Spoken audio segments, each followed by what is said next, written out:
G'day everyone, welcome back. It's been a while, but been flat out in the shed. Currently got a VS Commodore in here at the moment for a mate, which you can see.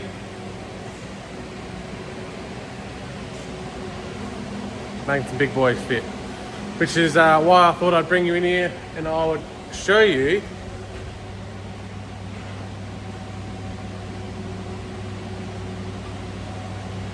how I go about mini tubbing a Commodore. I'm using the Showtime radial arms, like the radial tyre, adjustable arm mounts. These fit early gens all the way up to VS. That's this one here. I'm also using their tubs in this one, which you can see down here. They do a radius style tub as well, like this one here, which is going in the race car, which has been pushed outside.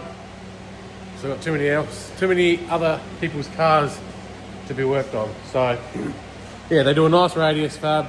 There's actually another set under here that look a lot nicer, to be honest. Or they do a flat pack one, which is what this one here is. I'll get these out.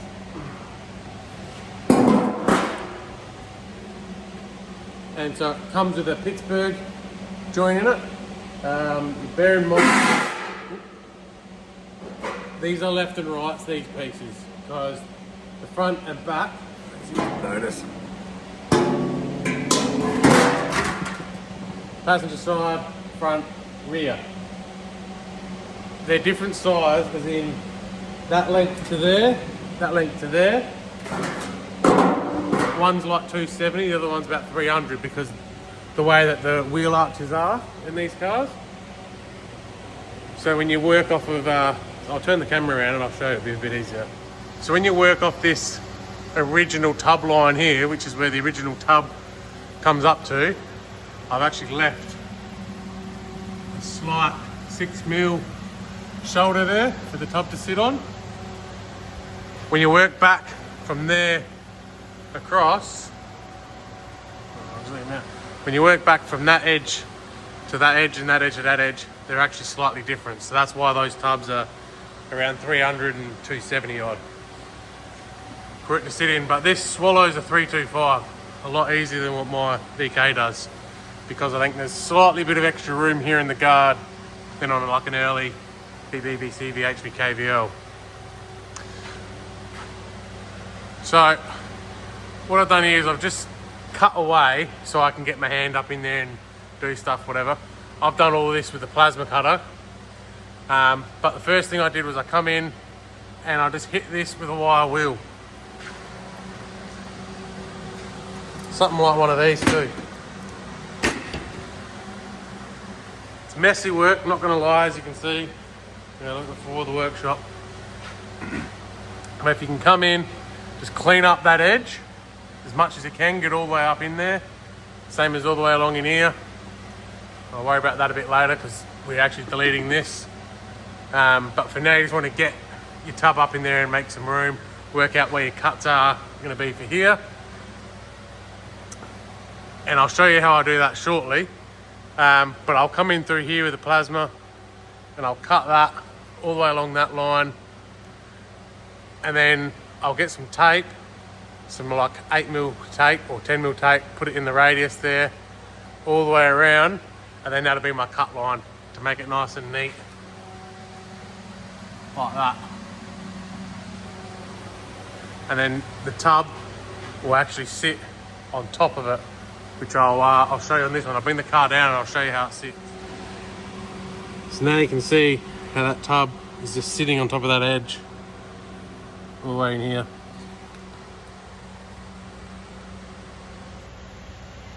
So I'll come through in a sec and I'll wire wheel all of that.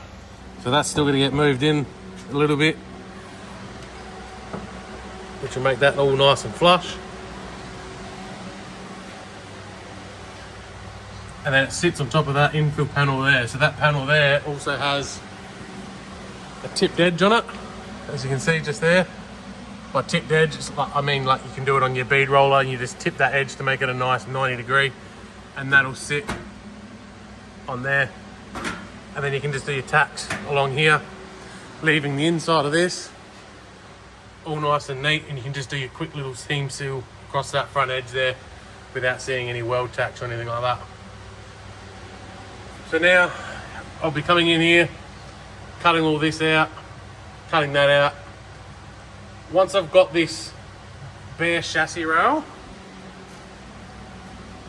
as in once I've cut up here and I've fully exposed this front side of this rail, that and up here, there's two ways you can do it. You can do a little slit in here and you can run a plumb bob or a piece of string or something. I've just got string with a heavy bolt on it.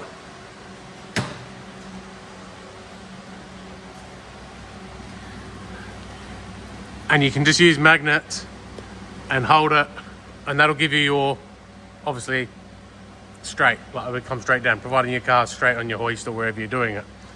Then you can measure from the string line across whatever your tub is, because they do different width tubs.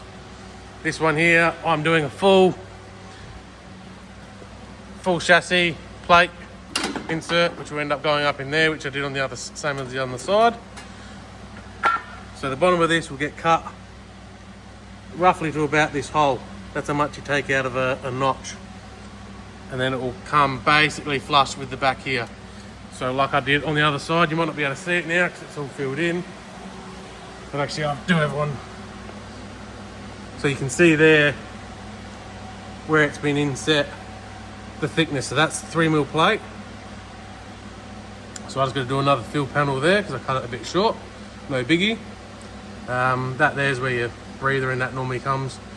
We're running a different setup on this, that's not going to matter. But as you can see, so now that is basically the original outside depth of the original rail, and that's just straight all the way along into there. Made these little fill panels as well. And I also, you can just see my weld puddle there.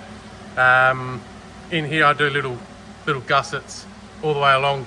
My engineer asked for that when we did my father's car, and I keep them all for every car I do. So driver's side, and basically, so that will go inside the rail, and then you completely weld all the way around, top and front.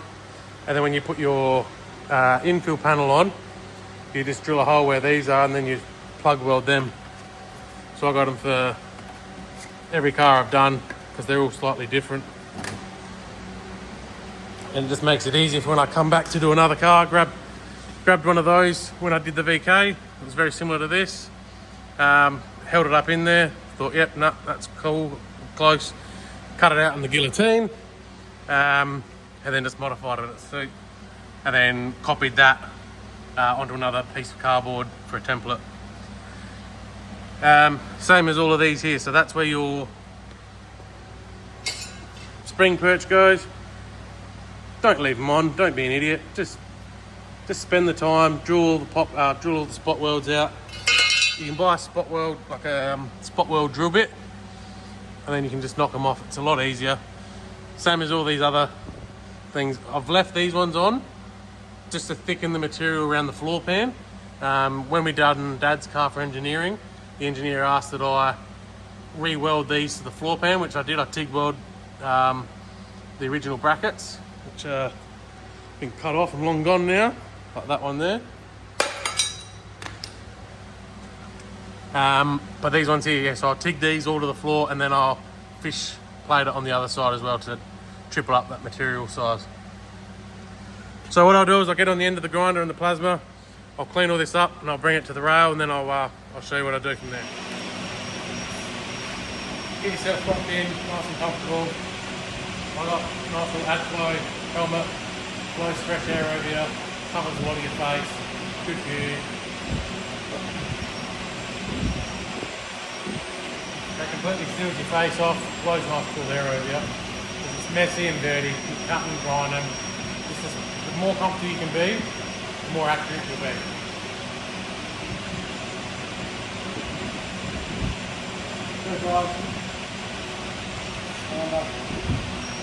Alright, so we have the tub cut out. Turn that off. Cut my lip up here. Left a nice little amount to weld to. So now you measure your tub front and back. What I do is I put a string line that's magnet straight from the basically the where your tub would sit up against in there, not from this edge, from where the split is. So basically where your tub's going to sit on the other side. Run the plumb bob down. You grab your tape measure, confirm that it is what it's meant to be. Do the same front to back. Mainly here is I'll do it again, run it down, and I'll mark my line here of where the front of my tub is, which is 300mm on this one, I think. 300mm. So I run my string line down again, come all the way to here, and I'll mark it. And then I know that that rail is basically going to sit in here, so I'll take off just the width of the cutting blade pretty much on the on that radius there, so that it sits in and ends up being flush like the driver's side one there. And then I'll get your magic tool, the laser,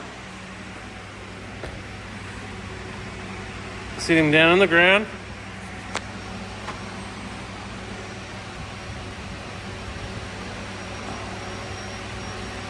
Bit hard to do with one hand, but you'll basically line your two marks up then, so it's not in place at the moment obviously.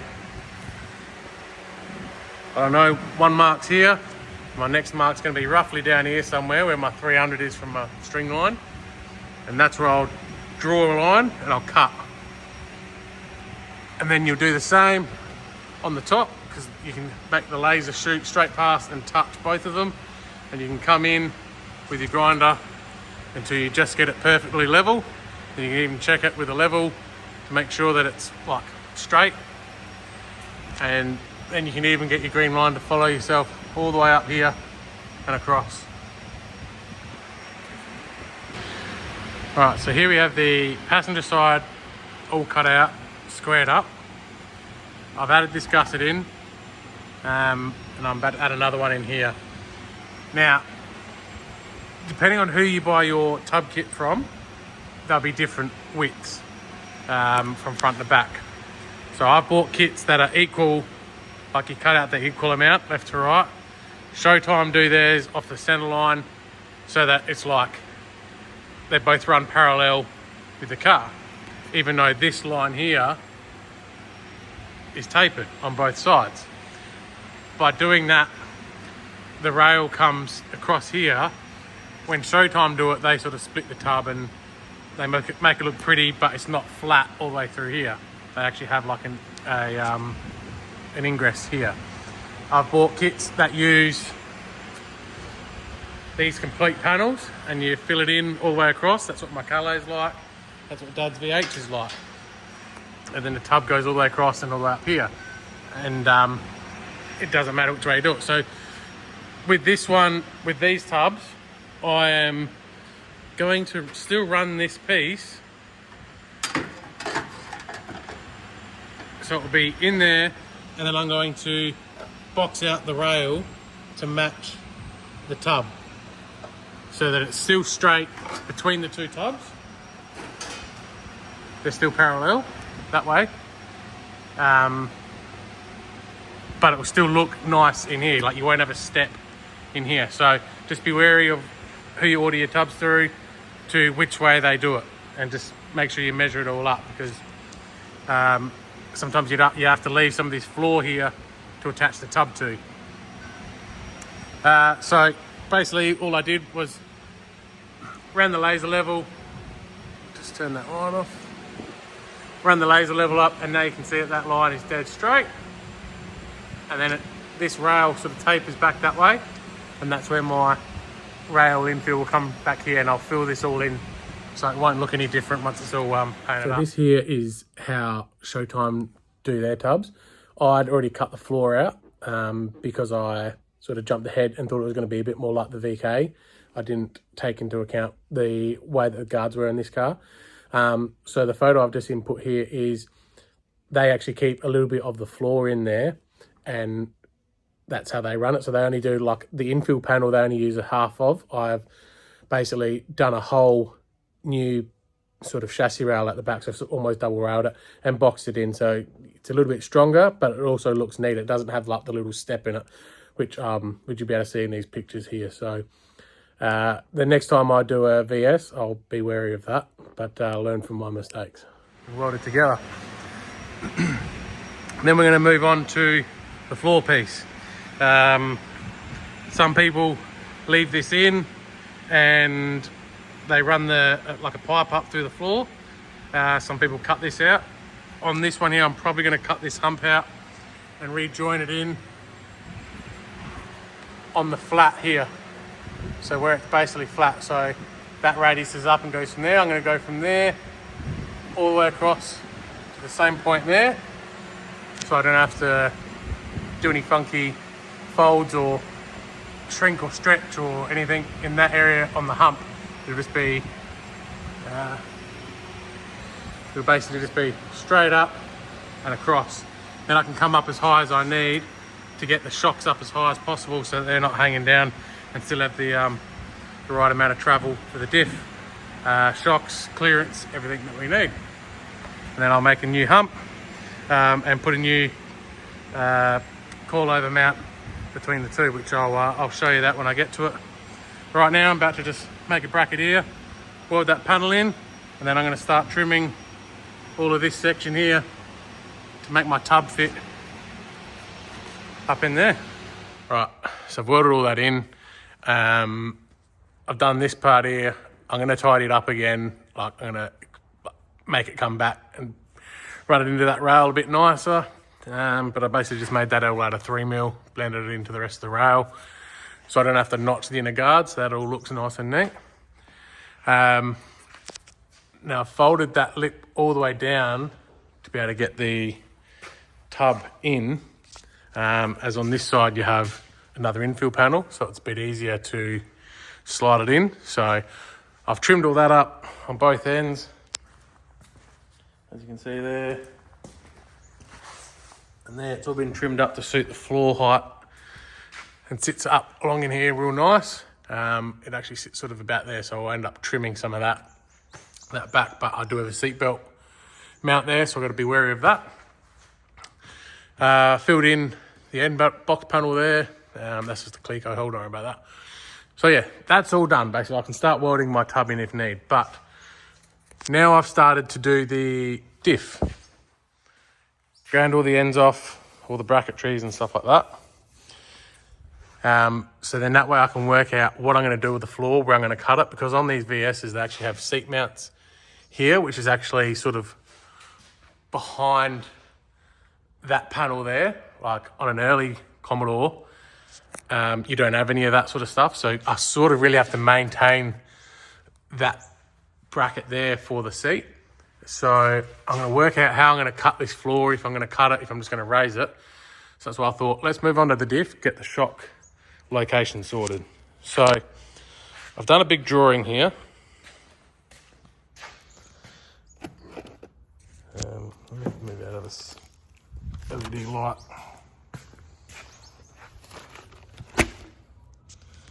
All right, so I've just drawn up the factory dimensions of the diff. The brackets in that don't really matter, like the bracket locations, as these ones here sit in a slightly different location. No real biggie, but I just wanted that information to be stored.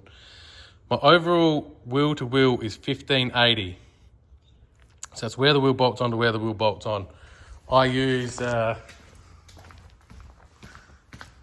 this tool here, which I made. Basically just two trailer hubs. And I just machined up these ends to accept like factory wheel bearings, milled a flat on it, and then just have like a little T-handle so I can adjust left to right, you know, put the wheel up in there. And you basically make sure your car's level, sit the wheel up there, make sure, like I measured from the bead lock down to the ground on both sides, make sure that the axle was level that way, straight, everything. Checked all my clearances everywhere I had. And then that's how I come up with my new 12/16 length. So that's wheel bolt face to wheel bolt face. Now there's a fair bit of mass here, but it is pretty easy to do. Now these Borg Warner diffs, everything's central. So the center of the pinion to your brackets is all central. End, like where your end wheel is to this wheel, everything's all central, which made it easy. So that's 790 from center of pinion across. That doesn't really matter right now.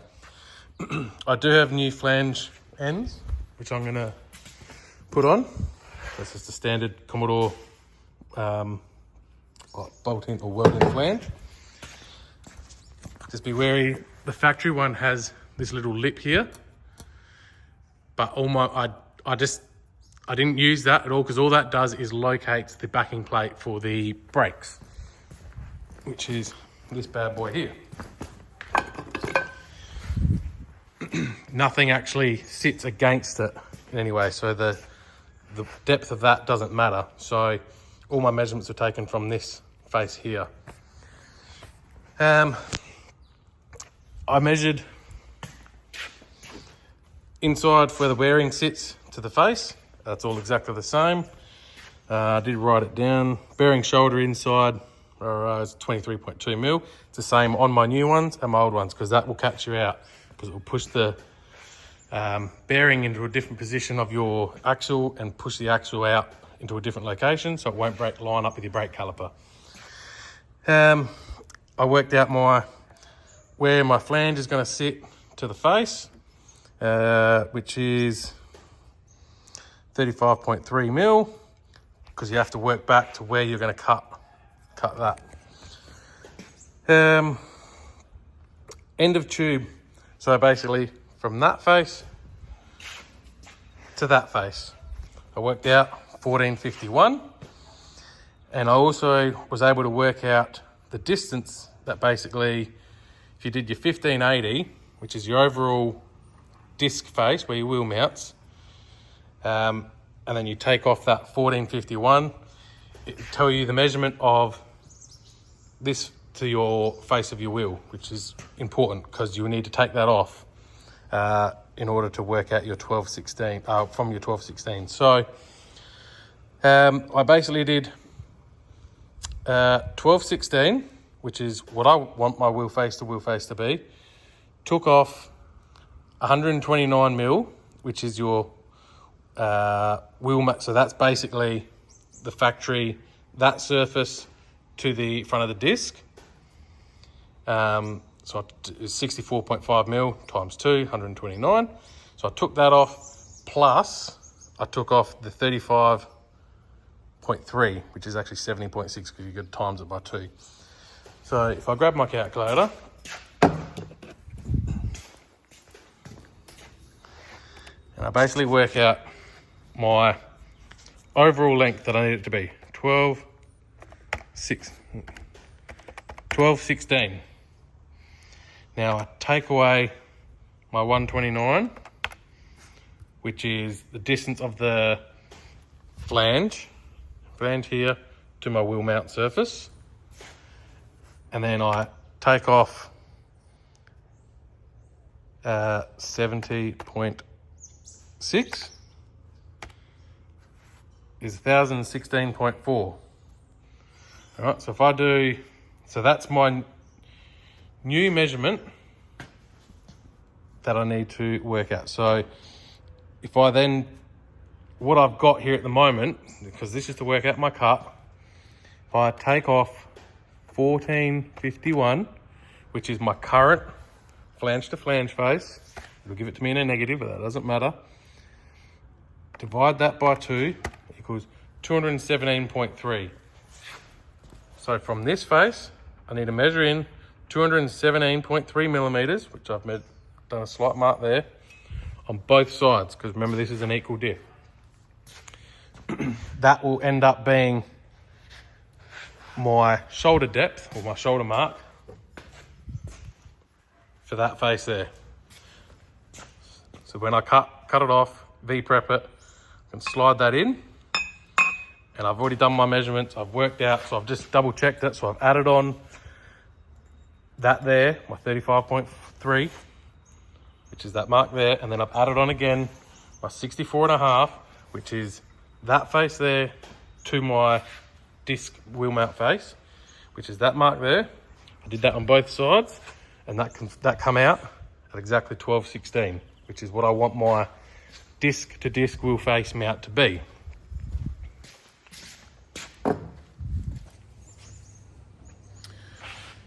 Alright, so now I know where my cut marks are on my diff here. I'm going to put it in my bandsaw over there, cut it off. Before I do that, I'll double or triple check my measurements, make that mark all the way around, use a piece of paper to get it perfectly flat or perfectly squared off, make that cut probably a little bit off, and then I'll hit it with the flap disc and just make it perfectly flat.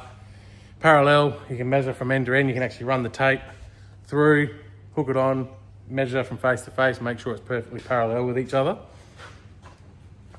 And then once I've got that measurement, I've machined up this here. This is actually a piece of chrome bar, which is quite handy. It's straight, it's quite hard wearing, it's very precision. Put a thread on it on each end. Oh, these bloody flies. And then I've machined up in here, you can just see them there. So that's to make up, sorry, aircon just kicked in. That's to make up a bearing, like if the bearing's going to be there. These here, they slide nicely into my end caps. So I can get this off here.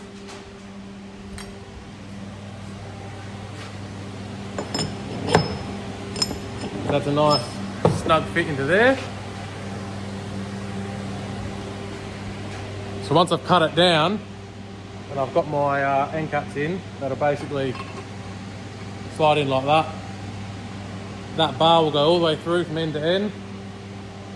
Put my nut back on, tighten it all up, point of contact on the end there, in here, in here, that'll keep it straight. Because obviously we're going to be doing a lot of welding on this. That's not enough, you'll still have to straighten your diff after, or check it for straightness, because as you know, welding creates a lot of heat, creates a lot of movement. So once I've done that, I'll check back in here. I'm going to set this thing up on my welding table, possibly make a new jig. I do have a jig for 9 inches. I might make a jig for this. See how we go, and then I'll start putting my locations of my brackets on. I'll take all my measurements up here, and I'll show you how I transfer that onto the diff to make that easier. So from this point, I actually didn't get much more footage because I actually filmed this quite a few months ago. The car's on the road now, cruising around. It's got a V6 Ecotech in it, completely bog stock, working aircon and everything, but the owner and his family are cruising around with the kid seats in the back and everything, so they're loving it. But I do have another VL coming in soon, which you've seen the diff and tubs for under the bench in this video. If you want, like, comment below if there's any more you want to see, or you want to see something particular of how I do something. I'll do a bit more footage on this one of what I've sort of missed out here, but I'll do a bit more in depth on a few parts. So yeah, enjoy the rest of the video, and thank you for watching, guys.